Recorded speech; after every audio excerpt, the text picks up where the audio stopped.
In the name of the Father, and the Son, and the Holy Spirit. This week I've been thinking and praying with a couple of saints from the faith.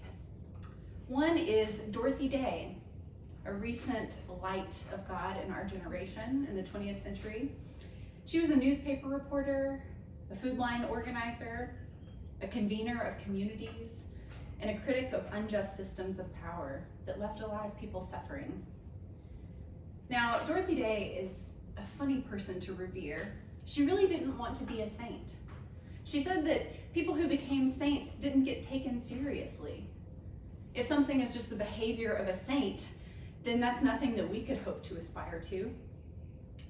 But if Dorothy Day didn't want to be beatific, she was certainly not opposed to being strange. In fact, she had an FBI file on her and was called by J. Edgar Hoover himself belligerent. She stirred up holy trouble, and she called Christians by her words, spoken and printed, and by her example to care for the image of God in every person, even the enemies of her country, the poorest of the poor, the unwell, the mentally ill, anyone different, anyone without power. She fought for economic justice. She fought for pacifism. She lived like Jesus meant what he said. She took him seriously. And her work birthed the Catholic worker movement, which continues to be a network of peaceful communities of solidarity with the poor and activism to this day. And this week I've also been thinking about St. Basil the Great. Today is actually his saint's day. He was the bishop of the church in Cappadocia, which we now call Turkey. And he was a leading thinker on understanding the doctrine of the Trinity, which you might recall was a hot topic in our parish last week and was a very hot topic church-wide in the 300s. He studied law before he became a priest and bishop. And he actually was serving the church during a time of awful famine. He sold his family's property and wealth in order to feed the poor people around him. He was a dedicated advocate for fair housing, for healthcare in his community. But he also knew that those problems around him needed systemic solutions. So he used his knowledge of law and his political savvy to help get his trusted colleagues into other positions of power so that they could work together in leadership to take the church's doctrine into action to make a more just society and a more faithful body of believers. He was so courageous in his call and his authority that he even went out against the emperor. So why have I been thinking about these saints? Well, both of these fine folks, these examples of the faith, have been in my prayers this week as we look around us at the world, in an ongoing pandemic and an ongoing movement for Black lives, and as we look at today's gospel lesson. The reading from Matthew is all about public life and witness. Today's is the call to get up and go, to walk like Jesus out into our neighborhood, in our city, and with our message, with our method, with our whole beings, point to the strange message that God's kingdom is near.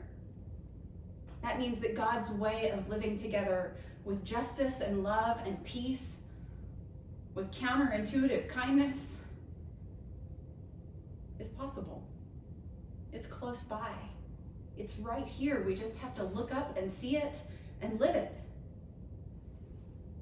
Now, last week, Father Joe set me up well when he said that it's odd when people say that priests or Christians shouldn't talk about politics, because politics is about the art of living together. And that is where our call lies, in mending relationships, in naming places of injustice and brokenness. We're called to mend relationships. We are called to name broken places, and we are called to walk out into a broken world with our broken selves and try to live something different. Debbie Thomas, who is a writer and theologian, says that we make God believable when we do this, when we stand in the middle of the world's hot center of pain not just to glance in its general direction, but to dwell there. That's when we make God believable. So how do we, the people of God, who call and organize ourselves as St. Paul's Episcopal Church, answer this call to mend relationships, to stand courageously in the center of pain and make God believable? Well, I think it starts by taking Jesus seriously. Here in Matthew's gospel, Jesus is out in his neighborhood, out in his community, teaching and telling good news, bringing healing and love. He has compassion, the gospel says, for the harassed and the helpless. And he sees that it's time to get his friends on board with this hard and good work. And as disciples of Jesus, we receive this call too. And friends, make no mistake, if we listen carefully to this lesson, that invitation might be a little frightening. I want us to think a little creatively about how we might hear these words today. This is just an exercise in holy imagination to hear in a fresh way Jesus' words to his disciples. Maybe he told them in our words that there aren't a lot of people up to this holy trouble, so you might get lonely sometimes.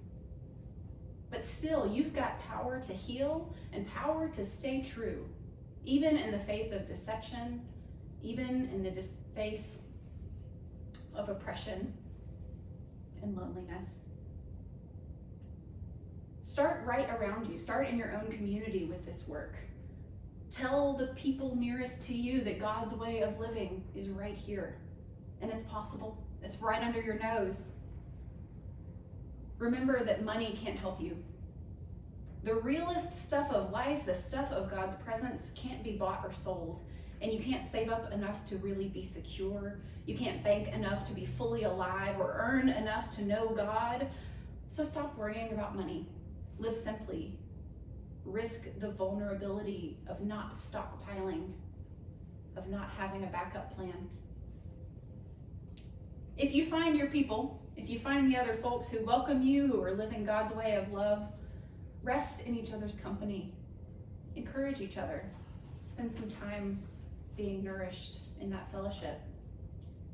And if you take this way of living, this healing presence and love and power to someone who's against it, who's not interested, doesn't want to hear, well, don't get bogged down with them. Shake it off and move on. You've got to be absolutely wholehearted.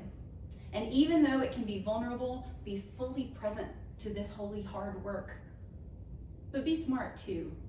Study, pay attention, discern what's true, wrestle with hard questions.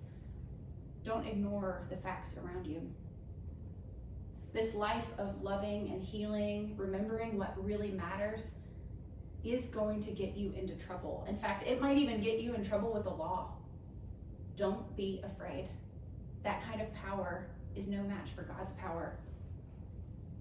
And anyway, the Holy Spirit who's been with you this whole time, who's been strengthening you to this call, will give you the words to say, give you grace for that moment.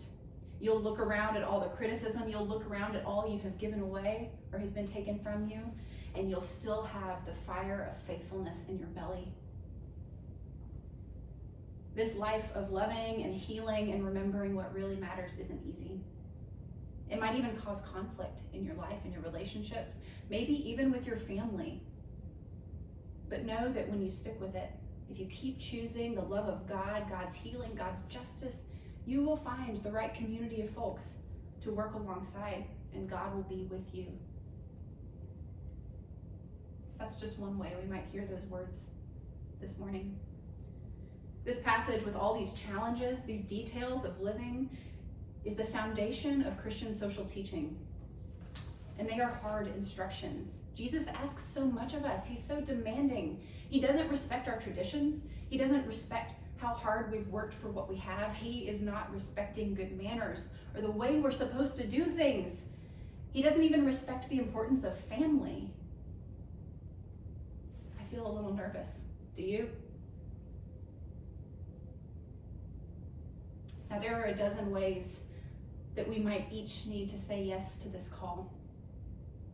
And exactly what faithfulness to it looks like will change over time. As our lives change, we find ourselves in different circumstances, because living into the grace of God and becoming a little more like Jesus is a lifetime's work. But this week, here today, the people of God that call ourselves St. Paul's Episcopal Church in Chattanooga, this week, as George Floyd was buried, and as peaceful protesters continue to assemble and march across the country and across our city, this gospel lesson is calling us to work against racism. It is calling us to take a stand against that evil in ourselves and in our communities. Now, depending on your family and friends, your race, your economic status, that call might be exciting. It might feel exhausting because you've already been at it for years or for your whole life. It might feel lonely. To live in Jesus's confrontational, healing love in a system of racialized oppression, we are called to let go of a lot. We are called to let go of power and money and ways of being that might actually be making some of our lives better, but it's at the expense of others. And we are called to give our voices and our presence and our attention to the risky, hard work of healing relationships, of caring for the most vulnerable, of working for justice, even when we're uncertain, even when it brings contempt and trouble to our lives. We are called to be wholehearted in it, realizing that this sin of racism has infiltrated countless parts of our common life, of our thinking. We are called to be wise.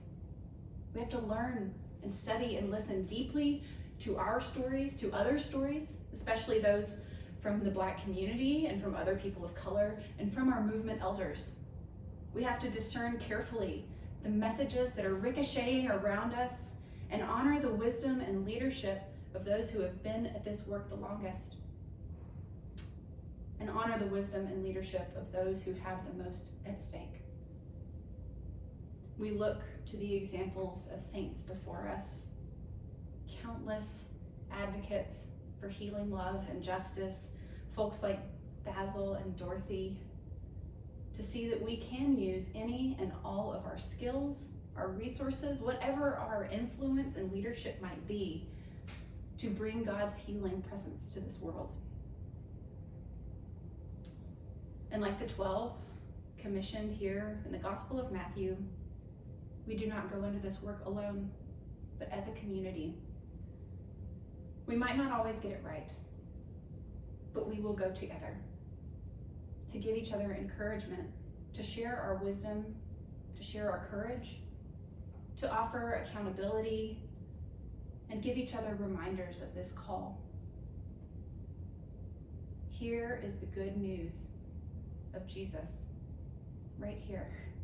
Here is his good, hard, exciting, demanding news. The kingdom of heaven has come near. God's vision of how we can live together with equality, justice, healing, dignity, and respect for every human person has come near. So friends, let's proclaim that good news, not only with our lips, but in our lives, giving ourselves to the service of God through the service to our neighbors. In the name of the Father, and the Son, and the Holy Spirit.